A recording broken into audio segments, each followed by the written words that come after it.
아니잖아요. 그런데요, 교회 가는 게 눈이 무서워가지고요. 성경제 감싸가지고. 사람들이 나 뭘 받는가 하면, 야, 사람들이 굉장히 약하구나. 당신이 하나님 앞에 떳떳하면 모든 사람 앞에 떳떳해라. 남이 나를 어떻게 볼까? 뒤에서 오지 않을까? 그렇게 사람들이, 그렇게 누가 나를 어떻게 볼까? 그렇게 약해가지고, 무슨 일을 하겠냐? 그런 마음이 들 생각이 있다면, 하나님이 나를 어떻게 보실까? 이렇게 생각이나 해라. 하나님이 나를 어떻게 보실까? 사람이 이러지 말고, 하나님께서, 할렐루야. 그러면 되는 거야. 담대히. 우리는 하나님 앞에서 떳떳하면 사람들 앞에서 분명히 그게 떳떳한 일이야. 그 마귀노가 이 자꾸 모든 일에 있어서 다 빈정대고 고집이고 자격지심을 주고 그 다음에 용기를 꺾고 믿음이 없게 하고 남 눈치 보게 하고 이런 게 하나님의 일이 시들해지는 거야. 약화가 되는 거야. 왕성은 초대교회는 그렇지 않았어요. 교회가 굉장히 힘이 있었어요. 파워, 영적인 파워. 이 사회에서 영향력이 초대교회에서는 강력했어요. 그러나 지금 그만큼 약하겠다. 요셉은 꿈을 해석하는데 담대했습니다. 하나님께 받아서 그 꿈을 해몽했습니다. 술 맡은 거는 보고 당신은 3일 내로 복직될 것이요. 떡 굽는 가는 보고 당신은 3일 뒤에는 죽을 것이요. 진짜 그대로 됐어, 안 됐어? 진짜 그대로 됐어. 우리에게도 아무리 마귀가 와서 참소를 해도 네가 뭐 자꾸 마귀가 그래요. 그래도 하나님의 말씀을 받아서 할 때는 담대히 말해야 돼. 전도할 때도 담대히 전도해야 돼. 응? 무슨 말인지 알겠죠? 말씀 전할 때 담대히 말씀 전해. 봉사할 때는 떳떳하게 해야 되고. 마귀가 와서 참소한다고 기죽지 마라. 그럴 뜻이죠.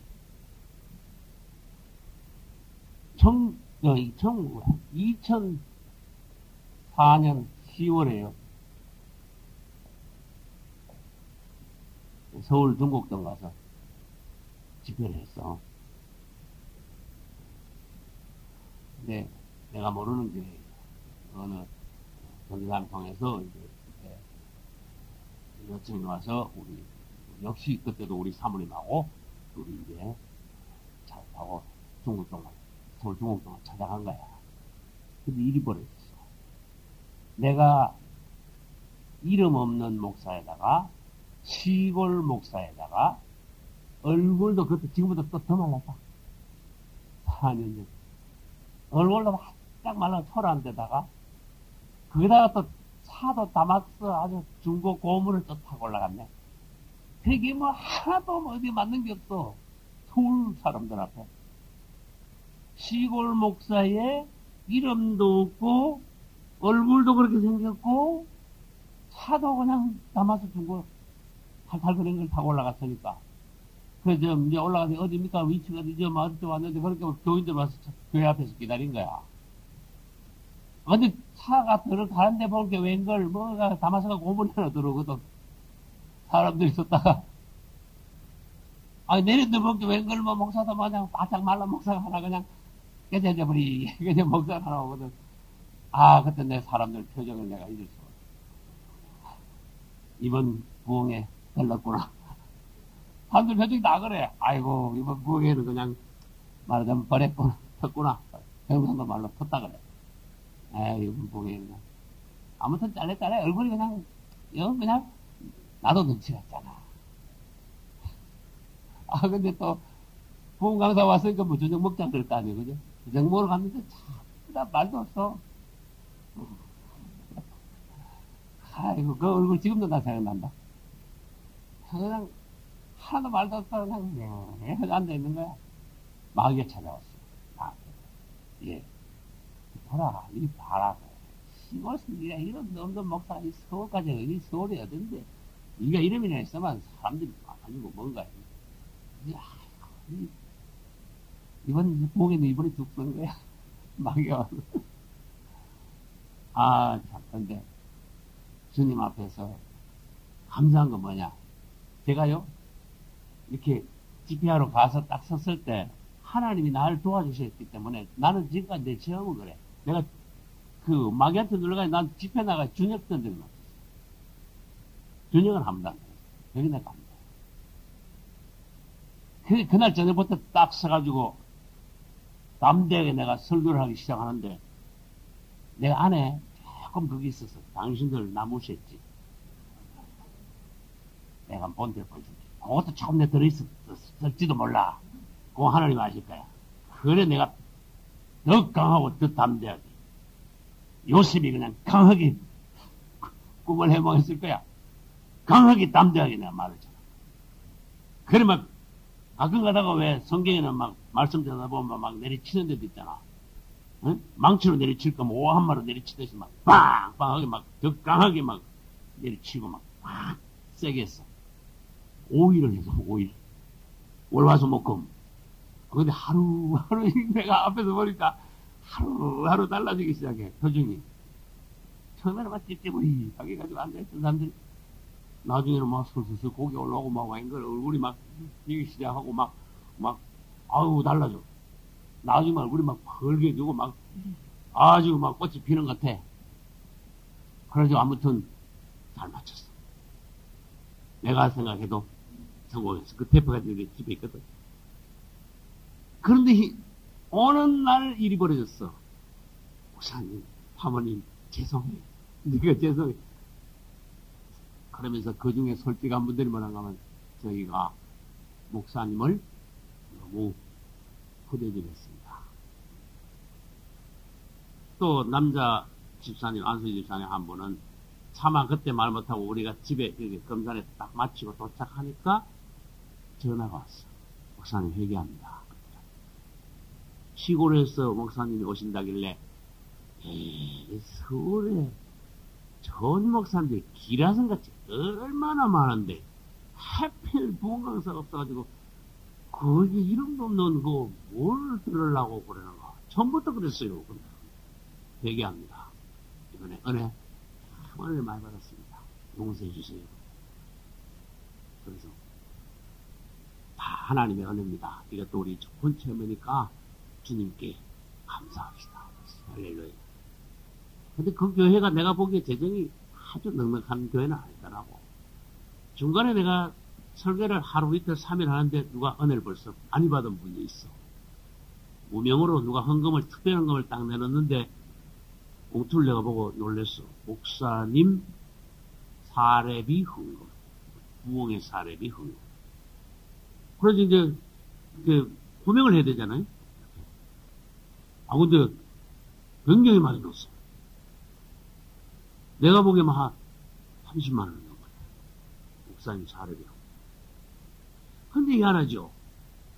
그 다음날 같은 글씨로 또 특별헌금이 또 올라왔어. 목사님 양복헌금. 또 같은 헌금이 또 올라온 거야. 아이고 누가 참 은혜 받고 하나님 앞에 큰 헌금 하는구나. 그래서 축복기도를 해줬다. 그런데 내가 가만히 생각하니까 내 안에서요. 이 교회에서나 사례비나 양복헌금이나 받아갈 수 없다 하는 결론이 딱 났어. 그래서 다 마치고 난 뒤에 담임교육자 마치고 난 뒤에 이제 인사하고 해야 되거든. 이번에 사례비 헌금이나 양복헌금 들어오구나. 이 교회에서 나를 혹시 살해하려고 생각할 수 있다면은 저희가 받지 않겠습니다. 이 교회에 보니까 재정이 넉넉하지 않은데 이 교회에 써주십시오. 그래서 그때 한 분도 안 받고 사모님하고 기분 좋게 하나님께 영광을 드렸어요. 할렐루야. 우리는 어디 가서 하나님이 일을 할 때 뭐가 필요하냐? 담대한 게 필요하냐. 시골 목사라고 서울 가서 기죽으면요. 그건 하나님 보시기 합니다. 반대로 한번 뒤집어 볼까요? 서울 목사라고 시골 와서 기고만장하면 그것도 안 돼요. 어떻게? 하나님 보시기에 성실합니다. 겸손합니다. 할렐루야. 이 요셉은요, 꿈을 해몽을 딱 했는데 그 꿈이 딱 맞아 떨어졌네. 오늘 3일 뒤에 정말로 한 사람은 죽고 한 사람은 복직이 돼가지고 그 복직되는 사람들을 한 사람 보고만 한가만 막 밑에 가면요. 제가 억울하게 얘기했으니까 제 얘기 좀 하고 저에 대해서 좋게 얘기해가지고 저를 여기서 좀 꺼내주세요. 내가 당신 해몽을 잘 해줬으니까 당신도 나를 어떻게 도와주세요. 그 사람에게 개인적으로 부탁을 했어. 그리고 이제 그 사람이 신나게 나가는데 야 이제 나도 나갈 때가 됐구나. 저 사람한테 내가 그 정도 했으니까 저 사람들 나가면 이제 내 얘기. 근데 웬걸 여러분 사람한테 기대 너무 하지 마시오. 요거 하나 부탁하고 싶어. 진짜요. 사람한테 기대하면요. 하나님이 그걸 가르쳐줘. 하나님을 바라보고 하나님께 기대해야지. 아무리 믿을만 해도 사람한테 기대하는 마음이 갈 때 하나님이 그걸 탁 쳐버리더라. 어떤 사람과 서로 신뢰하면서 서로 협력하면서 하는 건 좋은데 그 사람에게 어떤 기대를 가지는 것은 하나님 잘라버려요. 누구의 사람을 기대하느냐? 사람을 바라보느냐? 사람을 의지하느냐? 나를 보라. 나에게 너의 모든 것을 의뢰하라. 그걸 배우라. 그런 뜻이에요. 사람에게 그러면 톡 잘라버려요. 내가 전에요. 한 2, 3년 전인가 막 그런 간증함 한 적이 있어. 아따, 금산 처음 가가지고 목회를 하는데 성도가 몇 달 지나가도 아무도, 몇 달 지나니까 1명, 2명 왔을 거야. 처음에는 얼마나 생활이 어려운지 말하자면은 막 굽다시피 하면서 살았을 때요. 그때 서울에서 선교 헌금이 한 달에 5만 원씩 온 데가 있었어. 우리 교회에. 그 날짜가 되면 이렇게 들어와. 다 그거 들어오면요. 전화비 해결하고, 전기세도 그 당시에 해결하고, 그거 몇 개가 해결이 돼. 그 만약에, 말하자면 사람 생각으로 하면 그거 안 오면 이제, 전화세도 못 내고 전기세도 못 내. 근데 희한한 일이 보여. 그 날짜 되면 딱 오니까, 나중에는요, 나도 모르게 그 날짜 기다리죠. 지금 며칠이지? 며칠 남았지? 이렇게 되는 거야, 내 안에서. 그러니까, 이거 분명히 사람을 기대하는 거야. 하나님께서 보시기에. 보고 벌써 아니다 싶어. 희한하죠? 사람한테 기대하는 마음이 이렇게 있을 때 하나님이 똑! 소리나게 끊어버리셔. 내 속에요, 참. 하나님께 실토를 해야 돼요. 저는 잘못했습니다. 사람에게 기대했습니다. 용서해 주십시오. 그럼 희한하죠? 회개를요, 잘하면요, 딴 데서도 와. 알렐루야. 이번에 조심해야지. 기도나 잘해주고, 며칠 올 때 안 됐나 하고 기다리면 안 되거든. 조심을 하죠. 그러다 보면요, 나중에 또 실수할 때가 있다니까. 한 2번 내가 똑 소리 났었어. 딱 잘리면서. 그 뒤에 하나님께서 가르치신 게 뭐냐? 사람 기대지 마라. 그러나 네가 사람들 앞에 사랑을 입었을 때 너도 변화되는 사랑으로 기도를 해줘라. 그러나 기대지 마라. 기대하지 마라. 사람에게. 요게 요셉에게 그게 이루어진 거예요. 내가 당신 꿈 해몽했으니까 당신 나가면 꼭 나를 여기서 꺼내줄 거야. 난 곧 나가게 될 거야. 나가게 될 거야. 이랬는데 웬걸 소식이 없네. 하나님이 곧 떡 끊어버린 거야. 2년이나 더 기다리겠어. 야, 그때 2년이 제일 난 지루했다고 생각해. 요셉이. 마지막 2년이 제일 여러분 기대하면 안 됩니다. 요셉이 하나님께서 보시기에는 요셉 안에 뭐가 있느냐? 아직도 그런 게 있거든. 요셉이 아직도 뭔가 성숙되지 못한 그 나머지 부분이 있거든. 그 다음에 요셉이 아직도 몇 세가 안 됐어? 아직도 30세가 안 됐거든. 이건 단순한 나이로 보면 안 됩니다. 그렇게 그 꿈 해몽해 주고 그 간원이 나갔을 때 요셉 나이가 몇 살? 28세야. 그렇게 하나님께서 요셉아, 너는 네 속에 아직도 좀 덜 익은 부분이 있단다. 이런 말씀이에요. 할렐루야. 주님 앞에서 그 시간, 하나님께서 그렇게 나를 그곳에 보냈을 때 기다릴 수 있는 사람이라 돼. 그 다음에는 총리가 될 차례니까. 우리에게도 그런 시간들이 있습니다. 내가 지금 시골에서 목회하고 있는 게 못하면 혹시 그런 부분도 있지 않을까? 난 내 개인적으로 한번 그렇게도 생각해 봅니다. 왜? 주님이 나한테도 꿈을 주셨거든. 아브라함에게 약속하신 하나님이 나는 여러분들에게 약속 안 하십니까? 그런 하나님입니까? 아브라함은 높고 우리는 뭐 아무것도 아닙니까? 하나님 자식 아닙니까? 똑같은 사랑하는 자냐. 똑같이 사랑하시고 똑같이 쓰시기를 원하시는 하나님이시에요. 그러니까 아브라함에게 꿈을 주셨어. 자녀의 꿈, 복의 근원의 꿈, 그 이름이 창작이 되는 꿈. 할렐루야. 요셉에게도 연속 꿈을 주셨어. 할렐루야.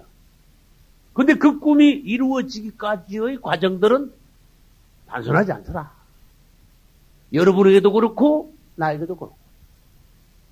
그분은 나에게도 역시 꿈을 주셨어. 종아, 예, 넌 장차 이러이러하시라. 그럼 난 주님 앞에 너무 사람 용어로 하면 너무 오감한 거야. 주님, 감사합니다.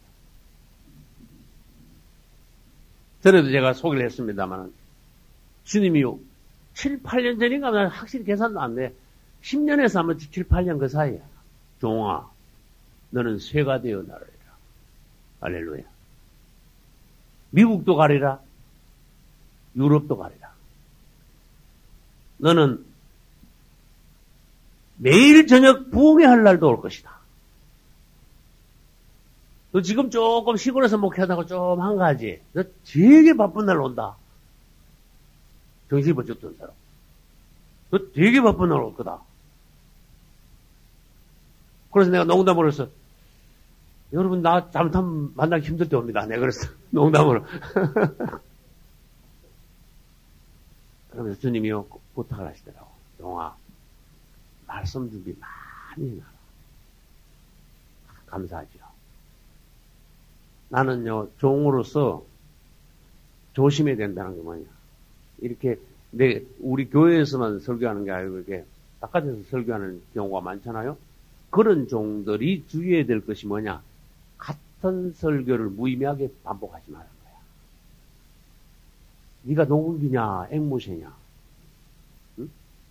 예를 들어서 나는 전도사 시절에, 집사 시절에 내가 부흥회는 눈에 띄면 내가 다 쫓아다녔지만은 심지어 어떤 목사까지 받는가 하면 나 차마 그 유명한, 아무리 한국에서 유명한 목사도 그 이름을 난 댈 수가 없어. 부끄러워서. 이렇게 부흥회를 가면요.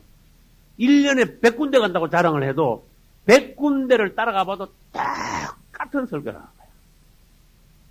내가 그때 벌써 어릴 때도 이건 아니다. 어떻게 하나님이 그런 하나님이냐. 그랬어.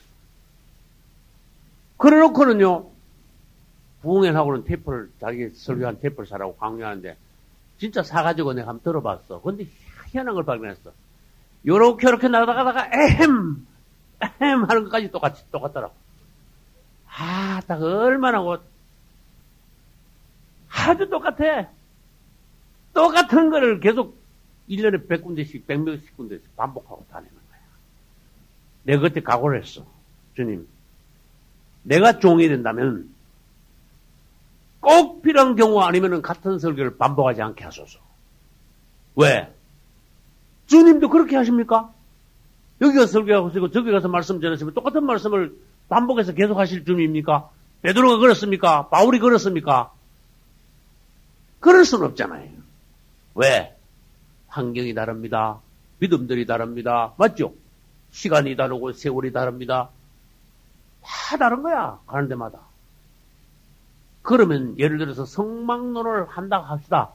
성막론을 100군데 가서 한다. 말은 다 틀려야 돼. 뼈대는 같아도 살은 다 바뀌어야 돼. 같은 말이 주의 종들이 반복해서 나오는 것은요, 주님의 말씀을 받아서 하는 게 아니고, 그건 상업용으로, 그거는 말씀을 팔아먹는 것밖에 안 돼. 인기 있는 말을 만들어가지고, 어떤 목사들이 심지어 막 웃기는 소리를 만들어내가지고, 뭐 해보니까 그 부분에 가서 사람들이 잘 웃기만요. 그 부분을 또, 딴 데 가서도 그 부분을 간 거예요. 요거 끝난 거야. 이 땅에 타락한 종들이 있다는 자체가 비극입니다. 다시 말합시다. 주님의 눈으로 보시기에 이 땅의 기독교 상황이 어떨까? 종들의 모양이나 수준이 어떨까? 여러분, 주님의 안목이 있습니까? 주님의 안목으로 이 기독교 상황을 볼 수 있습니까? 그래가지고 정확하게 주님의 안목으로 기독교 상황을 보고 이걸 파악하고 기도를 하고 이 시대에 주님께서 기뻐하시는 종으로 자기 자신을 준비하고 일어나는 종들이 있다면은 이 시대를 맡을 수 있어. 이 시대를 뒤집을 수 있어. 사무엘 같이, 다니엘 같이. 시대를 바꾼 종들이 많습니다. 이 시대를 바꾸는 종이 될 수 있어. 그러나 대체적인 종들이 시대를 타는 거야. 응? 줄타기 하듯이, 물타기 하듯이, 응? 강물 타고 나가듯이 그냥 시대의 조류. 그 분위기 있지. 그걸 타고 내려가는 거야. 그냥. 그런 데서는 하나님이 진짜 쓰시는 종이 나오지 않습니다. 무슨 말 하다 그래야 됐는가 하면은 요셉은 사람에게 기대를 했거든. 그런데 완전히 그 기대가 무너져 버렸어. 우리도 사람에게 기대해서는 안 됩니다. 요셉은 꿈이 있었거든요. 그 꿈이 완전히 30이 될 때까지 하나님 보시기에 때가 완전히 탈 때까지 어떻게 됐어요? 주님께서는 요셉을 계속 이끌었어. 있게 하셨어. 여러분에게도 하나님의 약속과 축복의 말씀 계시가 있을 수 있고 나에게도 있습니다. 그러나 마귀 나와서 참소합니다. 뭐 너 꿈이 있다며. 너 뭐 약속받았다며. 어떻게 됐냐. 마귀 와서 그럴 수 있습니다. 그러나 요셉을 보십시오. 때가 되니까 하나님께서 이루시다. 때가 차면 하나님 그분의 말씀을 이루시잖아요. 그분이 어떤 분이신가 그분은 보여주시잖아요. 나는 개인적으로 하나님을 믿습니다. 그분께서 하신 말씀이 다 틀림없이 이루어짐을 나는 믿습니다. 그분께서 나에게 하신 수많은 약속들을 나는 기억합니다. 그분은 성실히 그분의 약속을 이루실 것입니다. 그러나 종들은 가다가 성실하지 않을 수가 있습니다. 종들은 하나님의 약속에 못 미침으로 하나님의 역사가, 하나님의 사역이 그만큼 떨어질 수가 있습니다. 심지어 하나님의 사역이 변질될 수가 있습니다. 여러분들이 이 시대에 하나님의 약속을 받아가지고 그것을 믿음으로 지킬 때 하나님은 여러분들을 통과할 것을 통과시켜가지고 때가 차면은 그분은 여러분들을 세우시고 쓰시게 돼 있어요. 준비를 하십시오. 쓰임받을 준비. 이 시대에 천에 하나 만에 하나 하나님께서 여러분들을 다만 하루라도 쓰실 수 있다면은 여러분 인생은 성공하는 거예요. 그러나 싹군으로 써먹히지 마라 그 말. 발랑과 같이 써먹히지 마라 그 말. 하나님께서 보시기에 예비된 종, 기뻐하시는 종. 할렐루야.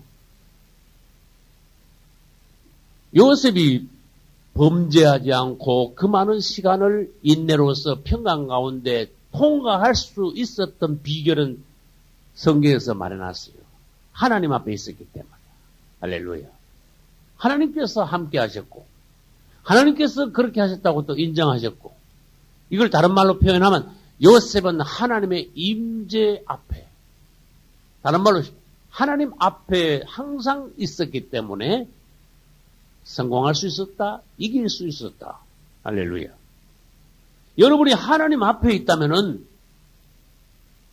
지금같이 계속 생각하던 그 생각이 수정이 돼야 될 거야. 함부로 그렇게 생각을 못할 거야. 오만상 우리는 생각이라고 내 마음대로 하지. 하나님 앞에 있다면 오만상 생각이 잘 안 될 거예요. 하나님 앞에 하나님이 여기 계신다고 생각하면은 말을 그렇게 못할 걸. 우리 아이들이요, 내가 있을 때하고 없을 때하고 말이 다를 수가 있어. 왜? 아빠 있는데 말 함부로 하다가 큰일 나거든. 혼나거든. 그럼 우리가 뭘 봐야 돼요? 하나님의 임재를 느끼고 하나님 앞에 있으면 생각과 말과 행동이 다 달라지는 거예요. 뭔가 더 품위가 있고 그리스도를 닮은 우리 사람들로 다듬어져 가는 거예요. 자꾸. 가식적으로 그래서는 안 되지요. 그러나 마귀가 함부로 우리가 죄짓지 못하게 생각이나 말이나 행동에서 함부로 우리가 가볍게 천박하게 행동하지 못하도록 하나님의 임재가 우리에게 있어요. 할렐루야. 하나님이 여기 계신다는 것을 알 때 우리가 행동을 그렇게 할 수 있냐. 여러분들이 앞으로 생활하는데 그거 조심하세요. 주님이 여기 계신다. 나는 주님 앞에서 요셉같이 주님이 임재 앞에서 삶으로 죄짓지 않고 승리하겠다. 할렐루야. 지난번에 말씀드렸듯이 참고로 이제 여기까지 말씀드리고 39장을 마칩니다. 요셉이 하나님 앞에 쓰임받기 위하여서 역할을 한 사람들을 첫째 형들이야. 요셉을 팔아먹었어. 둘째 미디안과 이스마엘 상고 장사들이 요셉을 애국까지 데려가가지고 보디발 집에 넘겼어. 역할을 한 거야. 나쁜 장사꾼들 같지만은 사람을 다 사다가 팔아먹다니 나쁜 장사꾼들 같지만 그래도 역할을 한 거야. 보디발의 아내 나쁜 여자 같지요. 엄난한 여자 같지요. 역할을 했어. 그래도 쓰임받았어. 가론주다도 쓰임받았는데. 그리고 보디발도 쓰임받았습니다. 보디발이요 요셉을 감옥에 집어넣은 거야 사실은.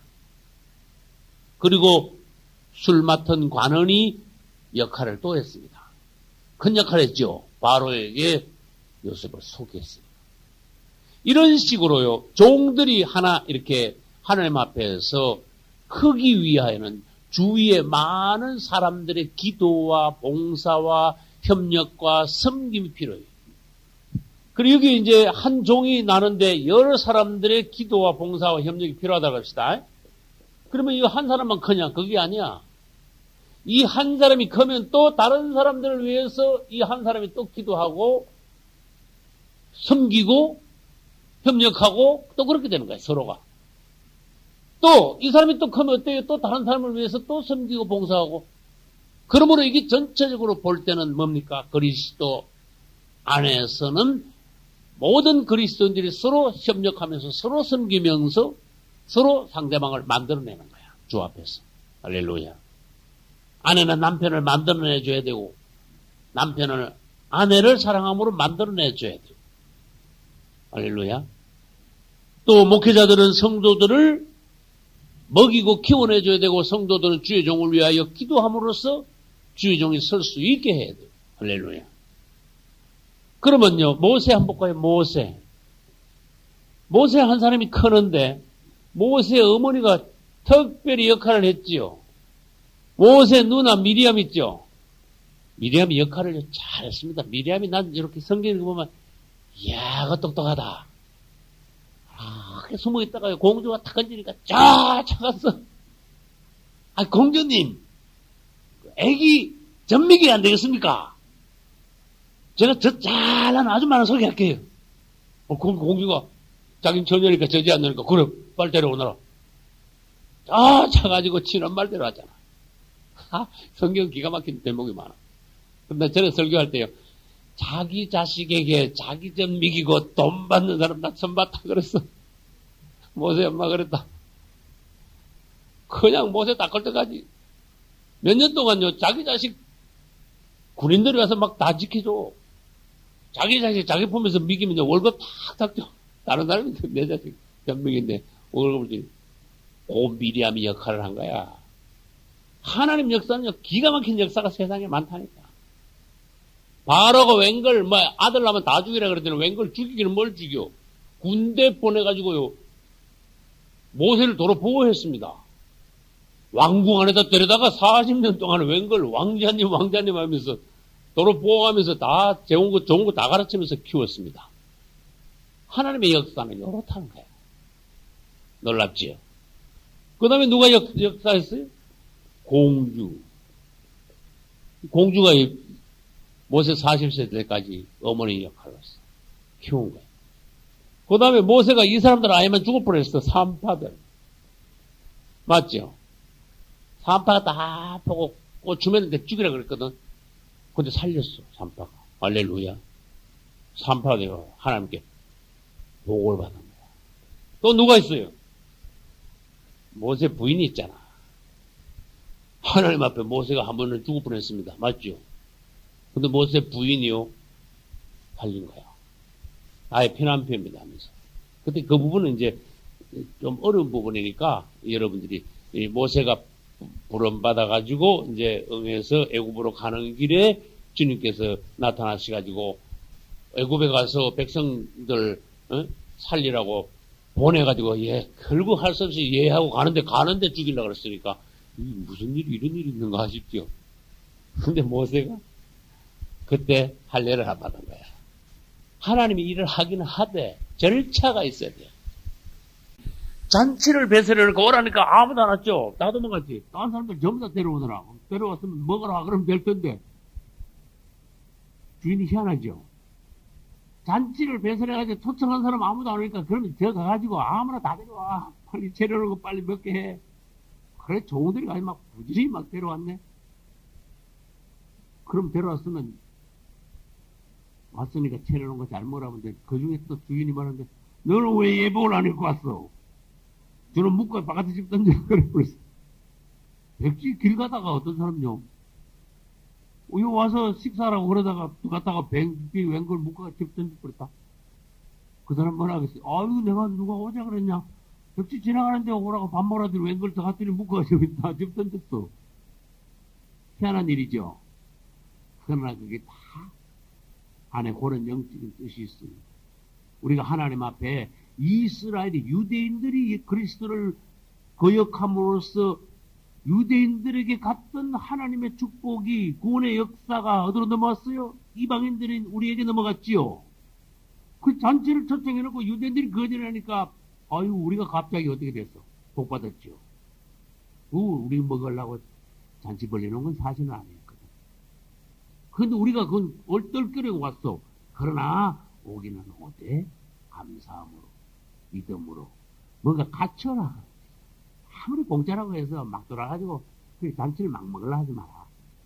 예복을 갖춰라. 그래서 이 시대의 이방인의 때에 구원의 조건에 대해서도 거기서 조금 말씀하신 거다. 그리고 모세를 세우기 위해서도 이런 많은 사람들이 주위에서 역할을 했다. 그래서 여러분들의 봉사와 섬김을 통하여 어떤 사람이 하나님 앞에 서게 하십시오. 나는 뭘 받는가만 의인을 대접하는 자는 의인과 같은 상을 받는다. 참 말씀 참 아름다운 말씀이에요. 당신이 어떤 참 훌륭한 사람을 봤습니까? 그 사람하고 같은 상을 받고 싶으면 그 사람을 대접하라 그랬어. 그 사람과 동역하라. 할렐루야. 같이 동역함으로 같은 부류 안에 같은 종들이 되라. 같은 교회 안에서 같이 섬기라. 같이 상을 받게 될 것이다. 할렐루야. 이러함으로 우리는 이제 창세기 39장을 끝냈습니다. 그럼 40장을 보겠습니다. 시간이 있으니까. 창세기 40장에서 1절로 8절까지 같이 읽겠습니다. 그 후에 애굽왕의 술 맡은 자와 떡 굽는 자가 그 주 애굽 왕에게 범죄한지라. 바로가 그 두 관원장 곧 술 맡은 관원장과 떡 굽는 관원장에게 노하여 그들을 시위 대장의 집에 있는 옥에 가두니 곧 요셉의 갇힌 곳이라.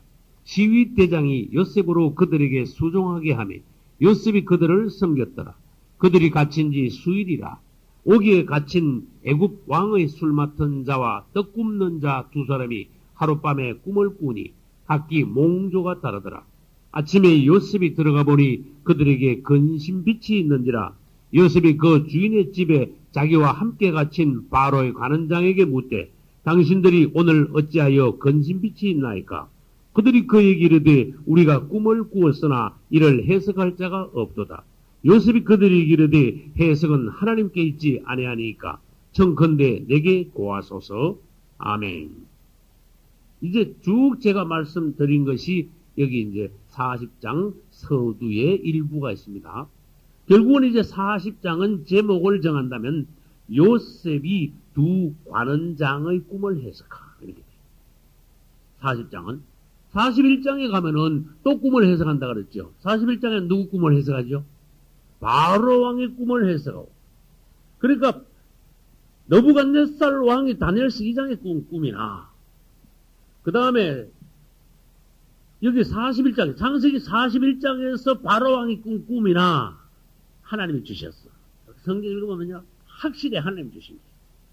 하나님의 어떤 역사가 뚜렷한 역사, 아주 큰 역사, 분명한 역사가 다니엘서 2장이나 창세기 41장에 있어요. 바로 왕이 꿈을 꾸지 않았다면 꿈꾸고 아주 그 꿈이 엄청난 꿈이라는 것을 바로 왕이 알지 않았더라면 누구는 없습니까? 요셉은 없는 거야. 감옥에서 썩어야 되는 거야. 그 다음 다니엘서 2장에서 너부갓네살 왕이 엄청난 꿈을 꾸지 않았다면 다니엘은 없는 거야. 그러니까 종들을 역사하기 위해서 하나님께서 그 주변의 사람들에게 또 특별한 사람들에게 어떤 역사를 하시는 줄입니다. 그걸 우리가 봐야 돼요. 그래서 여러분들 그거 인정하십시오. 바로 왕에게 꿈을 준 것은 하나님이시다. 요셉에게 꿈을 주신 분은 역시 하나님이시다. 너부갓네살 왕에게 주신 큰 신상에 대한 꿈, 그 다음에 큰 나무에 대한 꿈, 큰이 두 개 나와요. 큰 신상에 대한 꿈을 먼저 꾸고 뒤에 큰 나무에 대한 꿈이 나와요. 둘 다 하나님의 뚜렷한 계시가 역사가 그 안에 들어있어요. 하나님이 주신 꿈입니다. 이제 우리는 그 꿈들이 하나님이 주심으로써 그 꿈을 통하여서 뭔가 하나님의 계획도 보여주시고 그 다음에 그 꿈을 통하여 어떤 종도 일으키시고 할렐루야. 하나님이 어떤 분인 것을 보여주시고 그래서 성경이 보면요 아주 기기묘묘하게 맞물려서 여러 가지로 맞물려 돌아가는 거예요. 성경에 어떤 사건이 있으면은 그 시대에 하나님이 어떻게 역사했는가 그걸 보십시오. 그 다음에 우리 주님과 어떤 연관이 있는가 그걸 보십시오. 세 번째 오늘날 이것은 나와 어떻게 직접적으로 연관해야 되는가 그걸 보십시오. 여러분 성경을 입체적으로 보는 거예요. 그러면 분명히 그 세 가지 질문을 갖고 여러분들이 성경을 본다면 연구를 한다면 그게 열리게 돼 있어요. 그러면 성경을 말하자면 음식으로 말하면 더욱 푸짐한 음식이 됩니다.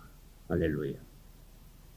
이제 우리는 두 관원장의 꿈을 해석을 하고 그 다음에 그 두 관원장이 과연 꿈대로 돼가지고 이제 한 사람은 살고 한 사람은 죽은 것을 우리가 보았고 말씀드렸고 그 다음에 이 아까 읽은 40장 제일 끝에 가면은 해몽을 해줬는데도 뭐 한다 그랬죠? 40장 제일 끝에 요거 40장 제일 끝절 중요해요. 술 맡은 관원장이 이 사람 살은 사람이에요? 죽은 사람이에요? 술 맡은 관원장이 요셉을 기억지 않고 잊었더라. 깜빡 잊게 만든 이것도 하나님 역사가 아닐까? 하나님 역사가 아닐까? 여러분 여기서 중요한 것이 있습니다. 요셉의 역사는 예수 그리스도의 뭐다? 예표다. 요걸 봐요.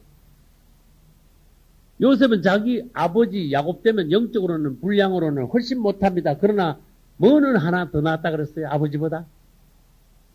예표 면에 있어서는 훨씬 더 다양한 그리스도에 관한 예표를 가지고 있는 것이 요셉이.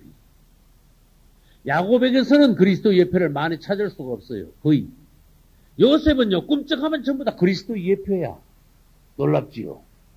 요셉을 통해서는 그분이 참 그리스도가 많이 보여. 심지어 이 꿈 해석하는 것까지도 그리스도 예표야.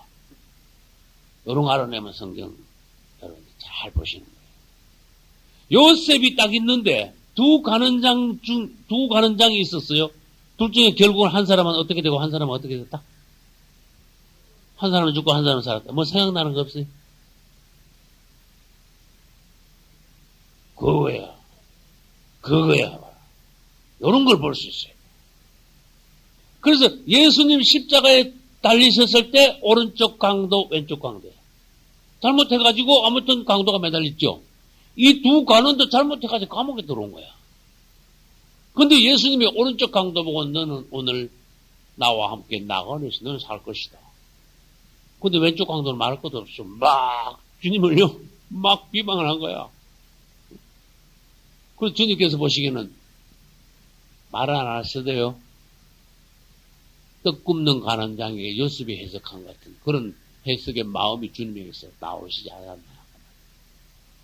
그래서 오른편 강도는 살았습니다. 구원받았습니다. 왼편 강도는 죽었습니다. 그러면 그것이 우리에게는 어떻게 이루어지느냐. 그걸 봐야 돼요.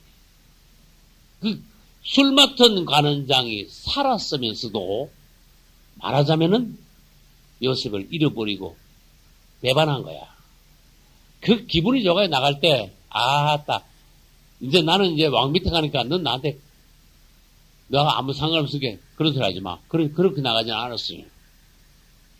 당신이 내 꿈을 참 해석을 잘해줬다. 왜? 요셉을 상대가 감옥에 있을 때 보니까 요셉이 보통 사람이 아니거든. 고맙소. 내가 나가면 왕에게 당신을 천거를 할 테니까 잠깐만 기다리시오. 그래 나갔어. 나가서 깜빡이 버린 거야. 그리고는 몇 년? 2년이요. 성경에 여러분 숫자를 난 여러분들에게 이런 마음이 있으면 좋겠다. 성경에 뭐가 나오면 이걸 그냥 넘어가지 마라. 하나님의 어떤 비밀이나 섭리나 뜻이나 계획을 뭔가 깊은 것을 보는 사람은요. 그냥 넘어가지 않아. 잘 들여다봐. 호기심으로 지식적으로 알라고 들여다보는 것이 아니라 여기에 무슨 하나님의 비밀이 있을까? 들여다보는 거야. 그러면 여기요. 종이장 같이 양파같이 한 고불이 뺏겨져. 거기서 자만하면 거기서 끝나는데 아니야. 이거보다 더 뭔가 놀라운 것이 비밀한 것일 거야. 기도하면요. 또 한 번 더 뺏겨져. 성경은 이렇게 해가지고 수백 번이 벗겨져야 돼. 여러분. 근데 사람들은요. 굉장히 얕어. 뭐 조그마한 거 하나 보면요. 이야 뭐 노다지나 발견한 것지만 자기가 제일 큰 것만 찾아낸 것지 자기가 무슨 성경 도나 통한 거지. 그 사람 끝이야. 그래 네가 깨달은 건 맞다. 그러나 너는 거기서 끝이다. 이렇게 되는 거야. 양파는 계속 벗겨야 돼. 하나님의 어떤 깊은 말씀은 한두 번 뺏겨가지고 될 일이 아니에요. 계속 봐야 돼. 깊은 것 위에 밑에 더 깊은 것 높은 것 위에 더 높은 것이 있다. 할렐루야. 그래서 여기에 2년 동안 하나님이 더 두게 하셨다. 아, 이것은 나는 마지막 때에도 주님이 우리를 이렇게 연단하시지 않을까. 난 그렇게 봐요.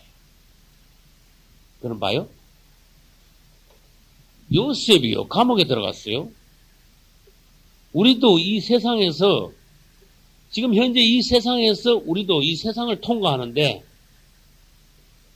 요셉이 감옥을 통과하듯이 우리가 이 세상을 통과해야 돼. 그래야 요셉이 감옥을 통과하고 난 뒤에 어떻게 됐었죠? 갑자기 감옥에서 올라가지고 어떻게 돼요? 총리가 되니까. 근데 여기서 뭐 통과 못하면 어떻게 돼요? 요셉은 감옥에서 평생 썩어 죽어야 돼요. 통과하면 총리가 되고 통과 못하면 여기서 죽어버리고. 감옥, 우리 말하면 세상, 이스라엘로 말하면 뭐예요? 광야예요, 광야. 이스라엘 광야를 통과하면 가나안 땅으로 가고, 통과 못하면 이스라엘 어떻게 돼요? 광야에서 죽어야 돼요. 그런데 끝에 희한하게 하나님이 2년을 주셨어요. 요걸 보시라. 여러분들이 봐요. 지금 현재는 이방인 때입니다. 이방인 때가 끝나면 세상 끝에 7년이 있습니다. 하나님 특별히 예비하신 7년입니다. 이 7년을 우리는 다른 말로 뭐라 하는가 하면은 뭐라 하죠? 마지막 한일을 합니다. 마지막 한일은 마지막 세상 끝에 있는 마지막 7년, 특별한 7년이야. 그리고 요 7년도 반으로 나눠야 돼. 전 3년 반과 후 3년 반. 그러면 여기서 요셉이 감옥에 있는 것처럼 우리가 지금도 말하자면 세상에서 감옥에 있는 요셉과 같은 그러한 연단 가운데 생활하지만은 전 3년 반에 가면은 이건 마지막 연단 기간이야. 요셉이 그 감옥에서 마지막 2년이 있었던 그 기간이야. 그래서 이 마지막 연단 기간 전 3년 반에 가면 무슨 환란이 있는가 하면 무슨 환란이 있어요? 성도의 환란이 있어. 환란은 세 가지가 있죠. 성도의 환란이 있고 야곱의 환란이 있고 불신자들이 당하는 대환란이 있고 이 세 가지 다 적그리스도로부터 옵니다. 적그리스도가 성도들은요 이 표 안 받으니까 막 빗발라가지고 성도들이 환란을 받아요. 그럼 상식적으로 생각해 봅시다. 표 받아라 666번 좋다고 가서 받는 사람을 갖다가 내리치지는 않을 거 아니야 적그리스도가. 받지 마라. 못 받는다 안 받는다. 그럼 그 이제 성도들 거듭난 성도들 그 핍박이 오는 거야. 그래서 대표 선교사들이 나오고 그들이 이 사회에서 살지 못하게 하고 아무튼 그래 그러면 죽어 굶어 죽어 그러면 그래가지고 다 끊어버려. 생활을 못하도록 매매를 절대로 못하도록 이 사회에 존재하지 못하도록 다 끊어버려. 그러니까 성도들이 환난을 당하는데 공동생활을 하면서 마지막 그분을 기다려요. 나는 그것이 전 3년 반 중에 약 2년이 되지 않을까. 내 혼자 하는 소리입니다. 이용 목사가 2년이래. 그러지 말아요. 어디 가서. 나 그게 마지막 그 2년이 되지 않을까. 요셉이 그 마지막으로 그 2년을 성숙했는데 지금도 우리가 성숙하고 있습니다. 감옥과 같은 세상에서 연단, 역경, 환난을 고난을 당하고 있습니다. 그분이 오시기를 기다리고 있습니다. 그러나 마지막 때 가면요. 진짜 마지막 요건 성숙한. 그래가지고 요셉이 감옥을 마지막 2년까지 통과하고 났는데 싹 뭐가 됐어? 총리가 되듯이 우리도 요 마지막 2년까지 통과하고 나면 싹 뭐가 돼요? 교가 되는 거야. 할렐루야. 이 성경에 나오는 무슨 사건들이 그 안에 뭔가 비밀이 있을 것이다. 아멘. 아멘. 예. 성도의 환난 기간이 그렇게 맞아요. 그 성도의 환난을 왜 당합니까? 666 아니더라면 성도가 환난 당할 일도 없어요. 그래서 아까 내가 말했으니까 환난이 세 가지가 있는데 다 적그리스도부터 옵니다. 성도들은 왜 그렇죠? 표 안 받으니까 환난 당하고. 이스라엘은 왜 그렇죠? 처음에는 약속 지켜다가 성전 짓고 전쟁 없애고 성전에서 제사 지내고 하던 거 웬걸 중간쯤 와가지고 확 뒤집어 버렸어요. 맞죠? 그 다니엘서 9장 27일에 그 일의 절반에 그래서 배약을 하는 거예요. 그리고는 지 우상을 세워놓고 이제는 여기다가 경배해라. 그렇게 이스라엘하고 전쟁이 벌어질 때 그때가 야곱의 환란이야. 이스라엘 사람들이 적군했을 때 패합니다. 많이 죽습니다. 야곱의 환란을 당합니다. 그러면 이제 그때 이스라엘은 이제 중간에 도피처로 가서 후 3년 반 1260일 동안 하나님께서 예배하신 곳이 있더라. 할렐루야. 이스라엘 사람들, 유대인들. 우리는 어떻게 돼요? 통과하고 난 뒤에 휴거. 이스라엘은 땅에서 도망. 그럼 남은 건 뭐가 남았어요? 완전히 불신자들만 남았죠. 그래, 후 3년 반에서는 웬걸 표 안 받아가지고 처음에는 잘 먹고 잘 사는 거지. 표 받고 난 뒤에 잘 사는 거지. 웬걸 이 표 받은 사람들은 땅에 남아있는데 불신자들이잖아요. 구원받지 못한 자들이죠. 666 표 받았으니까 마귀 표 받은 거지요. 적그리스도에게 하나님 뭐라 하시는가 하면 너 네 맘대로 한번 해봐 그래요. 후 3년 반 가면. 그러면 적그리스도가 갑자기 이게 마귀 본성이 드러나가지고 후 3년 반에 가서 사람들을 무자비하게 다 죽여버립니다. 이런 걸 가지고 대환란에, 대자부째 대환란에. 대환란은 후 3년 반에 있는 것이 대환란이다. 전 3년 반에는 뭐가 있다? 성도의 환란이 있다. 중간에는 뭐가 있다? 야곱의 환란이 있다. 세 가지 다 누가 일으킨다? 적그리스도가 일으킨다. 그래서 성도의 환란이 먼저 있고 야곱의 환란이 중간에 있고 제일 뒤에 있는 것이 대환란이다. 그래야 되잖아, 당연히. 성도의 환란 당하고 성도들은 올라가고 요셉이 등극했듯이 우리는 올라가고 중간에 야곱은 적그리스도가 싸우다가 패하여 도망가고 그 다음에 남은 인간 쓰레기 불신자들 표 받은 자들을 적그리스도가 완전히 수정정치라 그래요. 완전히 마귀의 형상이 그냥 드러나는 수정정치. 그걸로서 땅에 남아있는 사람들을 인간 쓰레기 청소한다. 그래서 세 가지의 환란이 지나고 나면은 청소가 다 됐죠. 주님께서는 이제 적그리스도를 써먹을 대로 다 써먹었잖아. 그렇게 붙잡아가지고 어디다 집어넣어요? 불못에다 집어넣습니다. 이 적그리스도와 거짓 선지자가 처음에는 잘 협력하는 것 같다가 나중에는요 어떻게 됩니까?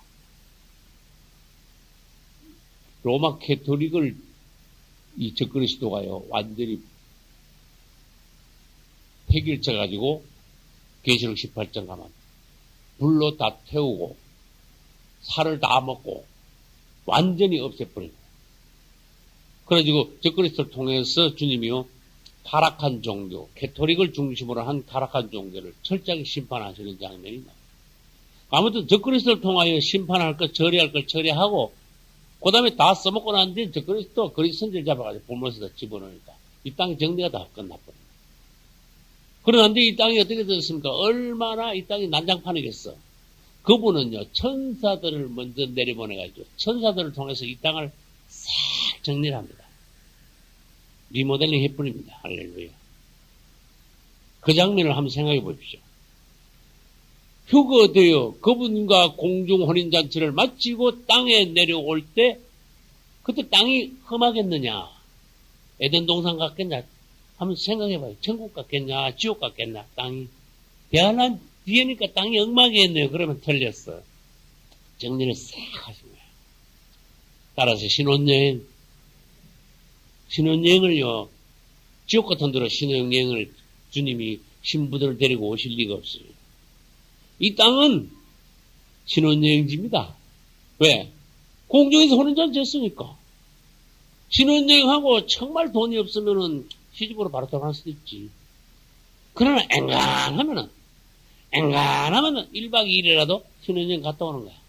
근데 주님이 우리를 혼인잔치 해놓고 시집으로 바로 데리고 안 들어가시고, 시집이 어딘데? 천국을 바로 데리고 안 들어가시고, 신혼여행을 한 번 더 오는 거야. 이 신혼여행이 시시하면 안 돼. 시집 잘 말았네. 이러면 안 되잖아. 이야, 이거 완전히 꿈 같아야 돼, 신혼여행. 그러면 신혼여행지가 또 좋아야 돼. 멋있어야 돼. 이 땅을 갖다가, 완전히 이 땅을 그냥 꿈같이, 천국같이 만들어 놓는 거야. 천년왕국, 할렐루야. 천년왕국은 신혼여행지다. 천년왕국 때 신부로 신혼여행을 와가지고 천년왕국 때 갑자기 우리가 또 신부면서 왕이 돼가지고 천년 동안 그분과 같이 통치한다. 할렐루야. 주님의 계획은, 주님의 섭리는 놀라운 거예요. 우리가 또 기회가 있다면은 1월 첫 주에 여기서 부흥회할 때 마지막 날은 이 다니엘의 70일에 대해서 아주 상세하게 하루 한 2시간을 다 하려 해가지고 다니엘의 70일을 해설을 한번 가장 깊이 있는 방식으로 그날 하루는 몽땅 다니엘의 71의 도표를 여기다 걸어놓고 해설을 했습니다. 그래서 이번에 집회의 제목이 교회를 세우면 아닙니까? 교회가 뭐냐? 하나님께서 보시기에 교회가 선다는 것은 어떤 것을 의미하냐? 우리가 오늘날 교회에서 들어와서 교회 생활을 하지만은 어떻게 하나님께서 원하시는 교회가 세워지는 것이냐? 그래서 교회가 세워져 가는 과정, 하나님께서 인정하시는 이 땅에서의 교회를 우리가 오늘날 이 시대에 어떻게 세워야 되느냐? 우리 자신이 어떻게 성전으로 세워져 가야 되느냐? 그리고 난 뒤에 마지막 날 어떻게 됩니까? 교회가 이 땅에 세워질 때 그것은 신부가 예비된 것이다. 신부가 예비되면 신랑이 들어가야 되죠. 예? 그러면 그것은 뭡니까? 교회가 돌림받는 거란 말이에요. 그리고 교회가 세워지면 교회가 돌림받는 것까지 보려니까 마지막 날에는 옆에 그거 갖다 걸어놓고 다니엘서 70일에서 어떤 과정을 거쳐 교회가 돌림받느냐 그 과정을 마지막 날 2시간 보자. 이번에 마침 주님께서 축복하셔서 제3차 미주 집회하는데 도표를 큰 걸 인쇄하게 하셨어. 다니엘 70일을 아주 크게 인쇄하게 하셨어. 그거 잘 됐어. 그거 아주 계속 쓸 수 있는 겁니다.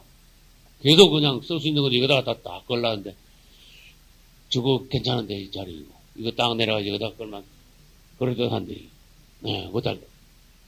그래서 여러분 기대하십시오. 날짜도 난 지금 날짜도 알아. 1월 9일 날 그거 갈 거야. 1월 5, 6, 7, 8, 9 월화수목금 기도하시고 틀림없이 하나님이 은혜 주시기로 작정하고 계시는 거예요. 연초부터 첫 주부터 하나님께서 특별히 은혜 주심으로써 2009년도를 하나님께서 복 주시기로 작정하셨으니까 여러분은 그릇을 준비하시라. 할렐루야. 그릇을 준비한 성도들에게 마음의 준비를 하고 소망하는 성도들에게 주님은 100% 은혜를 주시게 되어 있다. 할렐루야. 그래서 여러분들만 은혜 받는 게 아니에요. 여러분들이 은혜 받고 그것이 또 복사가 돼가지고 또 많이 전파되고 또 개인적으로 잠깐 좋은 실수 합시다. 그 소리 녹음하는 게 촬영하려고 그래요. 네, 할렐루야. 감사합니다. 미국 예찬 선교회에서 선교 헌금이 왔어요. 그래가지고 이제 이번 주에 알아보고 이제 촬영하는 그걸 살라 그래요. 그래서 그걸 촬영을 해가지고 CBS하고 지난번에 이렇게 교섭한 게 있어요. 방송 내보내기로. 그래서 우선 언제든지 찍어가지고 이렇게 많이 찍어놔놓고 그 다음에 방송을 가져와서 편집을 하면은 대전 시내만 나오는 CBS 텔레비 방송, 텔레비 설교 한 달에 100만 원입니다. 할렐루야. 그래서 여러분 기도해 주시기 바랍니다. 그래서 카메라 헌금에 왔는데 이번 주 카메라 살렸습니다. 그러나 미주 예찬교회 우리 신학교 여기 졸업하신 박에스더 전도사님이야 다른 분들한테 그랬어요. 그 방송에 나가려면 한 달에 100만 원입니다. 기도 부탁합니다. 목사님 걱정하지 마십시오. 목사님 설교나 그냥 열심히 해 주십시오. 할렐루야. 우리가 부담하겠습니다. 할렐루야. 주님을 찬양합니다. 하나님의 길은 있습니다. 주님께서는 종들을 쓰실 때 되면 쓰십니다. 그래서 앞으로 우리가 이 발달한 이 미디어, 이 시대의 컴퓨터나 인터넷이나 발달한 이 미디어를 통해서 어떻게 우리가 효과적으로 복음을 전할까? 난 미국 가서 놀란 게 있어요. 식당 가서 이렇게 앉아서 한국 목사님들 CBS, CTS 설교 나오더라고. 미국 식당 가서 앉아있는데. 이야, 세상 좋아졌다. 실제로 난 본 걸 이야기합니다. 그럼 미국에서요, 신청하는 사람은 한국 CBS, CTS를 신청해가지고 한 달에 요금 얼마 들으면 거기 손이 들어오는 거야. 번호가 몇 번인가 알아가 툴만 나오고. 한국 CBS, CTS 설교가 항상 나오는 거야. 놀랍지요? 그러면 그거 보고 가만히 있으면 되겠습니까? 이렇게 해가지고 온 세계에다가 복음을 전해야 되겠구나. 뭔가 우리에게 하나님께서 비전을 주시는 거 아니냐. 이제 이 대전신학을 졸업하시는 여러분들이 앞으로 많은 길을 통해서 하나님의 복음을 마지막 때 아주 크게 전하시는 여러분 되시기를. 또 우리 대전신학에서 요셉과 같은 큰 종들이 많이 일어나기를 예수 이름으로 축원합니다. 박수로 영광을 돌립니다. 할렐루야.